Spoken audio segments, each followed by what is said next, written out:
Accessing email and using the internet are two of the most popular things people do with their computers.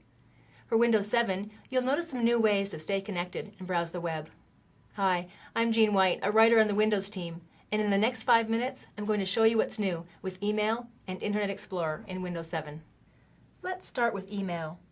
You might be used to Outlook Express or Windows Mail, which were in previous versions of Windows. You won't find either program in Windows 7 though, but you can download Windows Live Mail. And once Windows Live Mail is downloaded, it's on your computer, so you can access it even when you're not online. You can manage your mail on your computer or in a browser. And don't worry, you can even import your mail from Outlook Express or Windows Mail. You won't lose your messages or contacts. So if you already use Outlook Express or Windows Mail, check out Windows Live Mail. A big advantage to using Windows Live Mail is that you can have multiple email accounts, such as Hotmail, Gmail, or Yahoo, all in one place. You can access messages in all those accounts from Windows Live Mail. If you're used to checking your mail on the web, you can still do that too. Just go to the web and go to your favorite mail service. With web-based mail, you can check your mail from any computer or device connected to the internet. Work, home, even a coffee shop. Now let's check Internet Explorer 8 in Windows 7.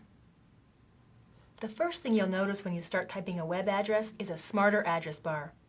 If I type an address that I've visited before, it will show up in this list. The list is categorized and shows my recent browsing history and my favorites. You don't need to finish typing an address. Just click it. See how I accidentally mistyped an address earlier? I had the misspelling in my list. Not to worry, I can quickly get rid of it. See this delete button? Just click it. The address is removed from my browsing history. Do you sometimes check email from a library, coffee shop, or other public place? Then try InPrivate browsing. With InPrivate browsing, there's no record of your cookies, temporary internet files, or browsing history. I use it when I'm shopping for a gift for my husband and I want to keep it a surprise. All I need to do is click Safety and then click InPrivate Browsing to open a new window. Now, as long as I'm using this browser window, there's no record of the websites I visit. There are also some new changes in the way you open additional web pages. In Windows XP, when you wanted to open a second or third web page, you had to keep opening Internet Explorer in new windows. Windows 7 is different.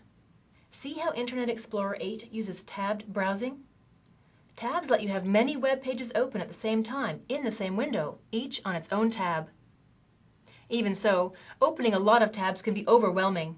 To make it easier to keep track of all of them, when you open a new tab from an existing page, the new tab is placed next to the original and is color-coded so you can see which tabs are related.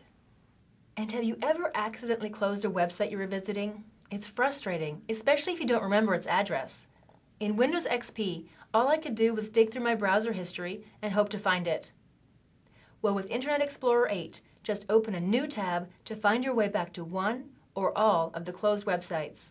Click here to reopen your last browsing session. Web slices and accelerators are new ways to get information faster in Internet Explorer. If you often check things like email, stock quotes, or online auctions, you can use web slices to keep up to date. And if you often open separate web pages to look up a location on a map or search for more about a word you're reading, you'll wonder how you managed before accelerators. Let's start with web slices.